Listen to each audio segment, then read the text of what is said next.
Nas últimas décadas, o avanço das biotecnologias colocou a humanidade num novo paradoxo. Nunca soubemos tanto sobre os processos da vida.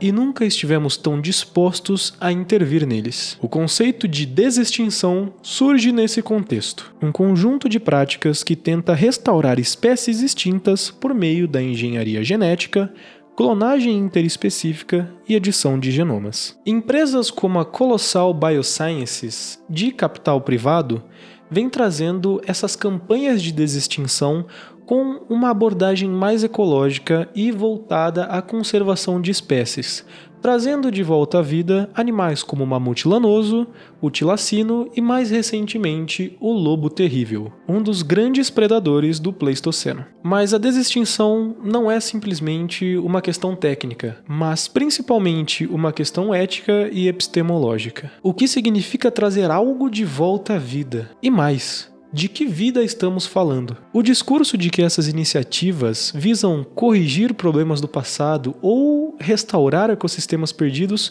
soa sedutor, mas precisa ser combatido com implicações morais, ecológicas e científicas.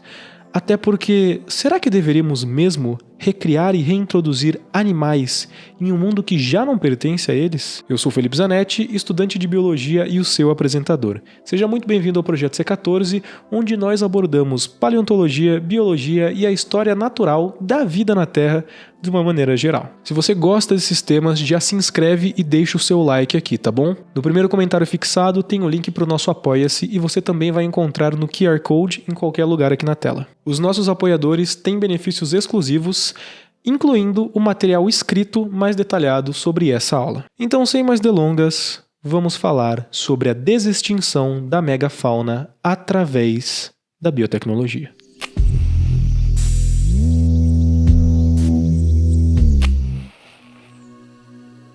A extinção da megafauna do Pleistoceno foi um dos eventos mais profundos e transformadores da história ecológica da Terra, e ao mesmo tempo um dos primeiros momentos em que a ação humana deixou marcas inequívocas sobre o planeta. Durante milênios, espécies como mamutes, tigres dentes de sabre, preguiças gigantes, enfim, entre outras espécies de maior porte, conviveram em ambientes que hoje parecem até místicos. Pradarias temperadas, tundras abertas, vales glaciais e florestas frias repletas de presas, também de grande porte. Mas entre 13 e 10 mil anos atrás, algo mudou. O clima começou a se aquecer rapidamente, ecossistemas se quebraram e uma nova espécie começou a se espalhar por todos os continentes. O ser humano moderno.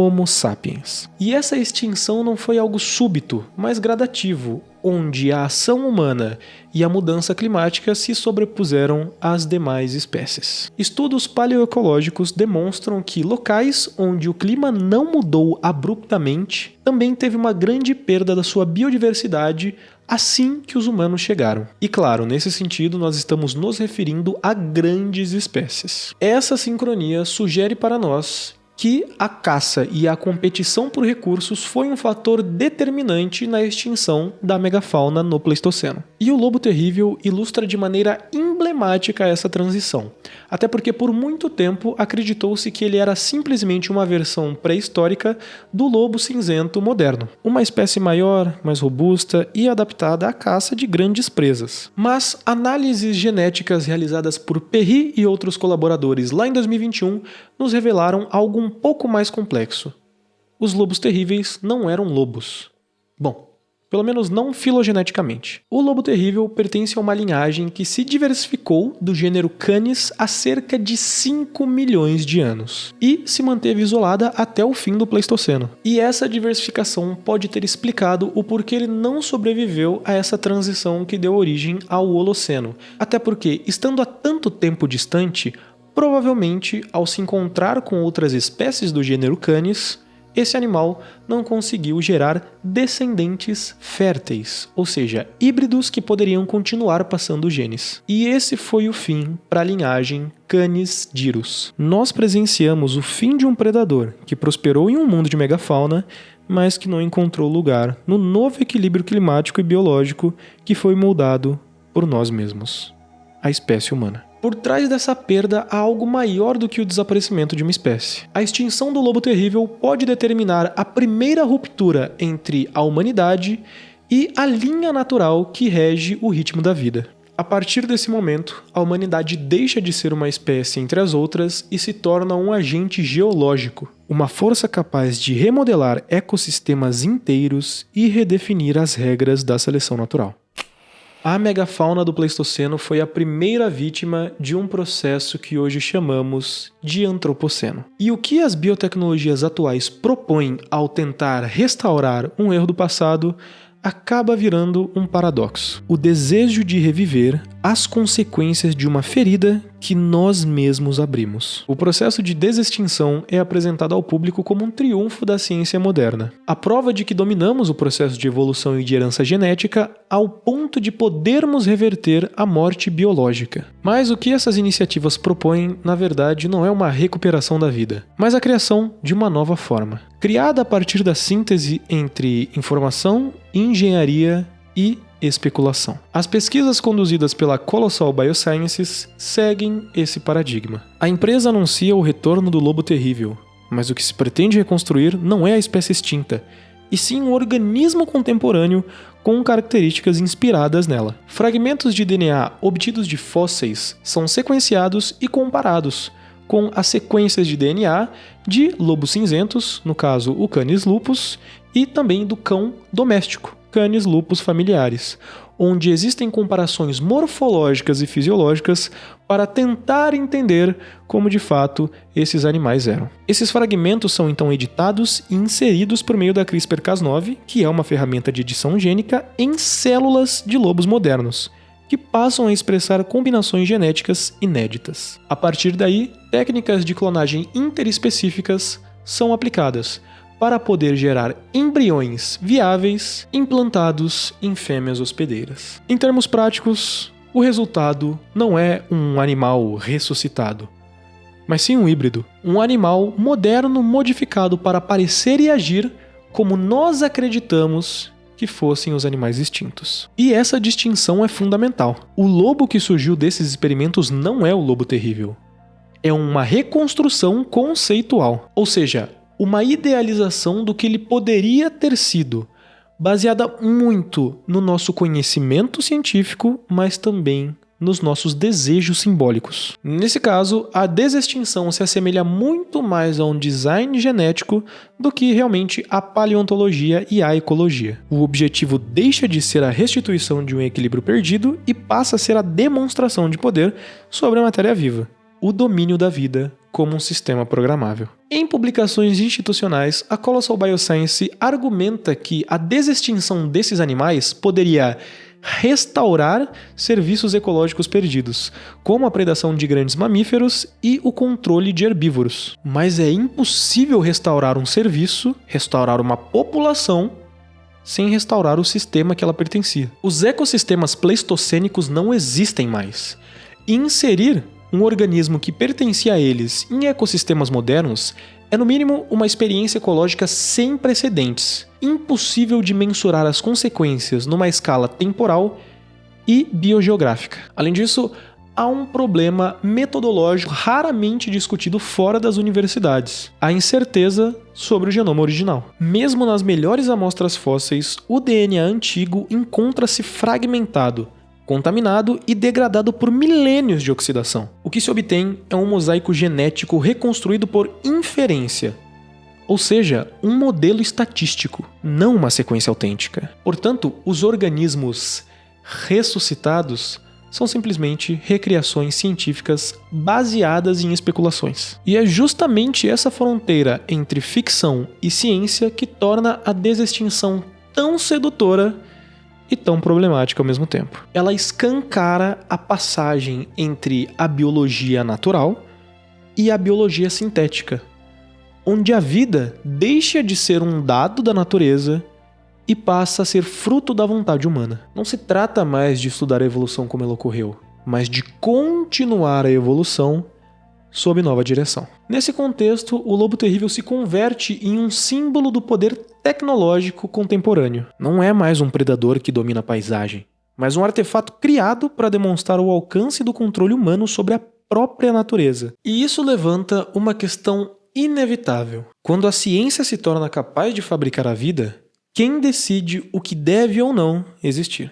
Os defensores da desextinção costumam apresentar o futuro desses projetos de uma maneira muito sedutora. Essa ideia é conhecida como rewilding, ou reenselvajamento, que é um conceito onde originalmente se baseava em reintroduzir espécies desaparecidas de seus habitats para restaurar serviços ecológicos. Ou seja, em princípio, o rewilding é uma estratégia justa e necessária, onde nós já tivemos alguns casos famosos como os lobos em Yellowstone, ou até mesmo os linces na Península Ibérica. Mas a desextinção propõe algo completamente diferente. Não reintroduzir espécies vivas, mas criar novas entidades para preencher papéis ecológicos que já não existem. E é aí que a promessa se desfaz. Porque restaurar um ecossistema não se resume basicamente em trazer uma espécie de volta, mas de restaurar todos os processos que baseavam aquele ecossistema, o que é impossível por engenharia genética. No caso do lobo terrível, a Colossal e os seus parceiros indicam que o lobo terrível poderia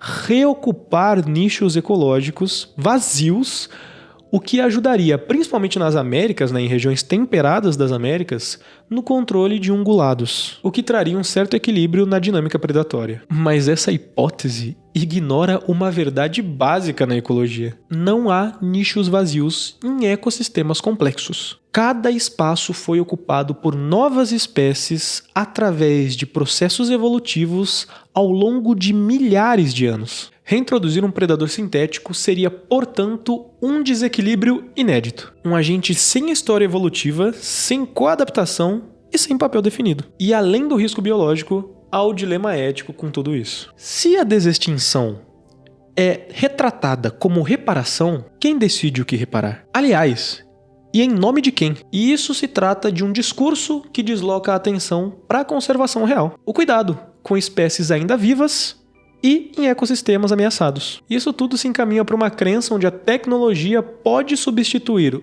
os papéis da evolução, do tempo e da própria natureza. E a filósofa Donna Haraway já havia alertado alguns anos atrás para o perigo desse imaginário. Que o ser humano se coloque como um curador da vida, um Deus benevolente que decide o que deve ou não existir. A desextinção, sob esse prisma, se trata, portanto, não de uma questão de preservação, mas de uma apropriação biopolítica, onde a raça humana decide o que nasce, o que vive e o que volta a morrer. Enquanto isso, espécies ainda vivas, como o lobo-guará, o boto cor-de-rosa e o tamanduá-bandeira, seguem desaparecendo em silêncio, sem investimento, sem repercussão, sem espetáculo. Esse contraste é brutal. A mesma sociedade que mobiliza milhões para ressuscitar o Canis Giros não consegue lidar simplesmente com o desaparecimento de populações de abelhas ou a destruição acelerada de biomas inteiros. O que se projeta então não é um futuro de conservação ou restauração,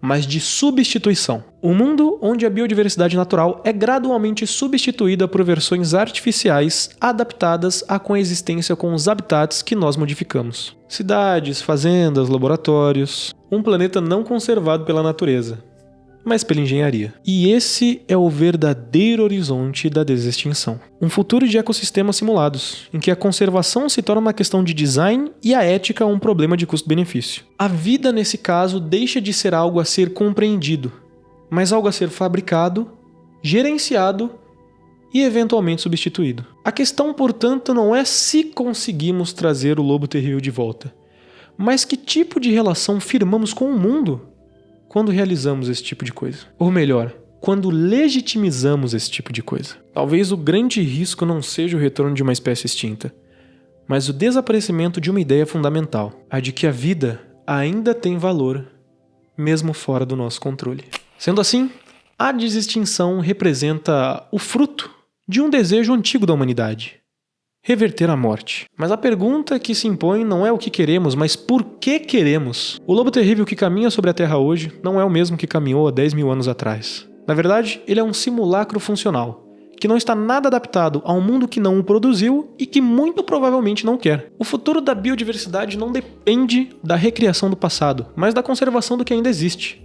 Deste modo, o lobo terrível talvez não precise de fato ser ressuscitado, mas nós temos que voltar o nosso olhar ao que ainda podemos preservar. Se você curtiu esse vídeo, eu peço novamente que você deixe o seu like e se inscreva aqui no Projeto C14. Volto a lembrar você que aqui em cima no nosso QR Code você pode apoiar o projeto ou então pelo link no comentário fixado. Tem muitos benefícios interessantes para você, tá bom? Compartilhe esse vídeo para alguém que também é amante da ciência. Por hoje é isso, nós nos vemos daqui 15 dias numa próxima aula. Um grande abraço e até lá!